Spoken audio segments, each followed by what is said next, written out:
लेकर के भी चर्चा हो रही है, आपको लगता है एनआरसी जरूरी है? कि हमारे लिए 1932 का खतियान एनआरसी से भारी है। 1932 के खतियान पर ही चर्चा होती है। 22 तारीख को झारखंड का ऐलान किया गया आदिवासी। निसंदेह, मैंने कल भी कहा था, जब किसी का अस्मिता पे संकट आता है तो वो आंदोलन के लिए बाध्य होते हैं, और निसंदेह कोई भी कौम रहे वो आंदोलन तो करेगी अगर अस्मिता पे सवाल आएगा तो। धन्यवाद। झारखंड का जो भी सौहार्द बिगाड़ेगा उसे हम लोग बर्दाश्त नहीं करेंगे। आपसी भाईचारगी के साथ हमारी सरकार विकास कर रही है। अब एनआरसी, बांग्लादेश, ये तो पुराना मामला हो गया। कितना गाली देंगे? बाबूलाल जी को मैं चुनौती देता हूं, मैं राजनीतिक से इस्तीफा ले लूंगा अगर एक भी बांग्लादेश झारखंड में दिखा दे। वो लेकिन इरफान अंसारी बांग्लादेशी है, ये खुद बांग्लादेशी रोहिंग्या मुसलमान है, और आने वाले जब एनआरसी झारखंड में हम लोग लागू करेंगे तो इनको यहाँ से बाहर करेंगे, बहुत जल्द यहाँ से बाहर जाएंगे। सुनीता विलियम्स 9 महीने की कौन है ये? कौन है ये? पूर्णिमा दास साहू, रघुवर दास की बहू, कहाँ की है ये? जमशेदपुर की। झारखंड की नहीं है ना, तो हम उसको बात मत कीजिए। क्या बोल रहे थे? वापस आ रही है 9 महीने के बाद। ये देखिए बहुत गर्व की बात है, और वी आर वेरी प्राउड। हमें लगता है कि जो चर्चाएं हो रही है उनका सार्थक होना अनिवार्य है। अगर वो चर्चाएं सार्थक नहीं होंगी तो फिर सदन का चलने का कोई मतलब नहीं है। देखिए, सदन की गरिमा होती है, सदन में जो कार्य होता है, सदन में जो बहस होता है, सदन में जो वाद विवाद होता है, सदन में जो चर्चा परिचर्चा होता है, उन पर कार्रवाई होना ही चाहिए। सरकार को जो भी विषय, माननीय सदस्य जो भी मामला उठाते हैं, चाहे पानी को लेकर हो, बिजली को लेकर हो, स्वास्थ्य को लेकर हो, अवैध खनन को लेकर हो, बालू कोयला, जो भी मामला आता है उसमें जांच की टीम को एक बार जाकर रिपोर्ट करने के लिए भेजे और कार्रवाई किया जाए, तभी सदन की सार्थकता रहेगी। निसंदेह, देखिए निसंदेह जैसा कि अनुमान है, क्योंकि एग्जैक्ट डेटा नहीं है अभी तो, लेकिन अनुमान है कि संख्या में ना सही प्रतिशत में गिरावट आई है, और निसंदेह जो प्रतिशत में जो गिरावट आ रही है वो चिंता का विषय है इस राज्य के लिए, आदिवासी अस्मिता के लिए, आदिवासी पहचान के लिए। देखिए, जनसंख्या के जो 1971 का परिसीमन से ही चल रहा है लोकसभा और विधानसभा, मेरे हिसाब से परिसीमन होना चाहिए, और परिसीमन से पहले एक बार जो लोग जनगणना की बात कर रहे हैं, जातीय जनगणना, वो उसका निष्कर्ष सामने आना चाहिए। चमरा लिंडा कल कहे कि आदिवासियों की सीट घट सकती है परिसीमन में, लगता है बड़ी दिक्कत होगी अगर घटी गई तो? देखिए, सबसे मेरा कहना यही है, मान के चलिए जनगणना सामने आती है और आदिवासी अगर राज्य में 25% होते हैं, और मान के चलिए परिसीमन में 100 सीटों की संख्या 25 होती, 100 होती है, 150 होती है, तो 150 का जो 25% होगा वो रिजर्व किया जाए आदिवासियों के लिए। एससी की आबादी अगर 10% है, 12% है, तो 150 का जो 10 और 12% होगा उनके लिए रिजर्व किया जाए। जो उनकी जनसंख्या इस राज्य में होगी जनगणना के पश्चात, उस जनसंख्या के आधार पे उनकी सीटें को आरक्षित किया। वैसे में कुर्मियों को फायदा होगा इससे? कुर्मी तो 70 साल से सबसे अपेक्षित और सबसे प्रताड़ित कौम बन के रह गई है।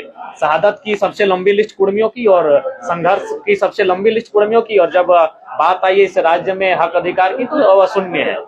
एनआरसी को लेकर के भी चर्चा हो रही है, आपको लगता है एनआरसी जरूरी है? कि हमारे लिए 1932 का खतियान एनआरसी से भारी है। 1932 के खतियान पर ही चर्चा होती है। 22 तारीख को झारखंड का ऐलान किया गया आदिवासी। निसंदेह, मैंने कल भी कहा था, जब किसी का अस्मिता पे संकट आता है तो वो आंदोलन के लिए बाध्य होते हैं, और निसंदेह कोई भी कौम रहे वो आंदोलन तो करेगी अगर अस्मिता पे सवाल आएगा तो।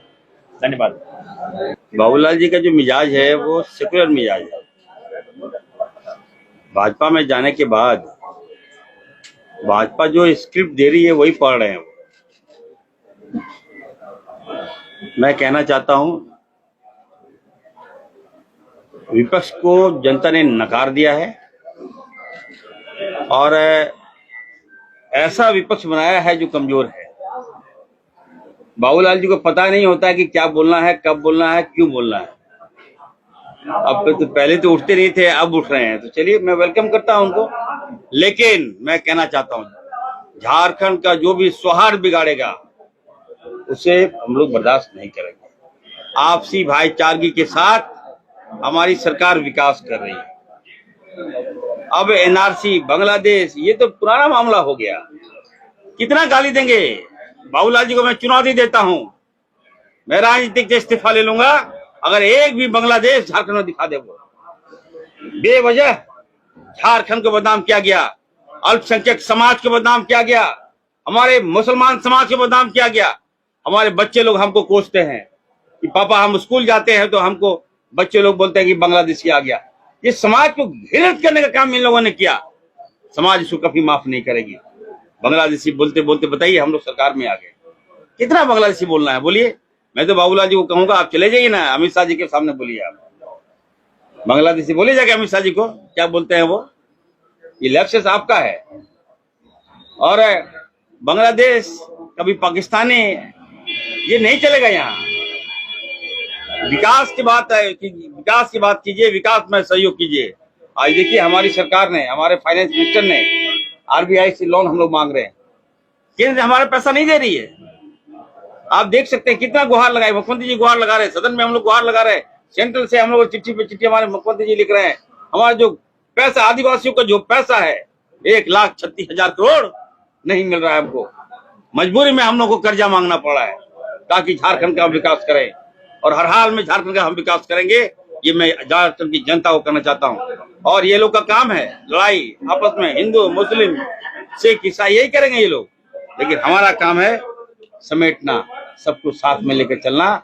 और आने वाले दिनों में देखिएगा 5 सालों में झारखंड इस कदर अपने पैरों में खड़ा हो जाएगा जहाँ सबका सम्मान होगा, सबका विकास होगा और हमारे साथियों का भी विकास होगा और मीडिया बंधु का भी विकास होगा।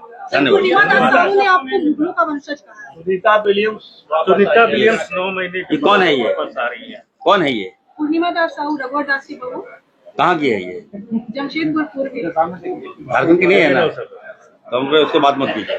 क्या बोल रहे सुनीता थे? विलियम्स वापस आ रही है 9 महीने के बाद। ये देखिए बहुत गर्व की बात है और वी आर वेरी प्राउड। माननीय नेता प्रतिपक्ष के बारे में तो मैं इरफान साहब से पूछना चाहता हूं, आप क्या हैं? कांग्रेस पार्टी के प्रवक्ता हैं क्या आप? कांग्रेस पार्टी के नेता प्रतिपक्ष हैं क्या आप? कांग्रेस पार्टी के प्रदेश अध्यक्ष हैं क्या आप? तो हर जगह आप भी बोल रहे हैं, बाकी लोग कहाँ गए? ये बार बार ये कहते हैं कि रघुवर दास जी को मैं नहीं जानता कहां से आए हैं। तो मैं खुद कहता कि रघुवर दास जी तो राज्य के मुख्यमंत्री रहे हैं, यहाँ का स्थानीय निवासी हैं, लेकिन इरफान अंसारी बांग्लादेशी है। ये खुद बांग्लादेशी रोहिंग्या मुसलमान है और आने वाले जब एनआरसी झारखंड में हम लोग लागू करेंगे तो इनको यहाँ से बाहर करेंगे, बहुत जल्द यहाँ से बाहर जाएंगे। मैं तो इनके पिताजी ने कहा था कि मैं यादव परिवार से आता हूँ, तो भाई इन्होंने धर्मांतरण किया। तो जब इनके पूर्वज बांग्लादेशी रहे, इसीलिए मैंने कहा कि बांग्लादेश से ही आए, इनके पूर्वज बांग्लादेशी रहे। और इरफान अंसारी जी बांग्लादेश में कई संपत्ति बनाए हैं, लगातार इनका वहां दौरा भी होता है। तो आने वाले समय में इसका मैं खुलासा करूंगा।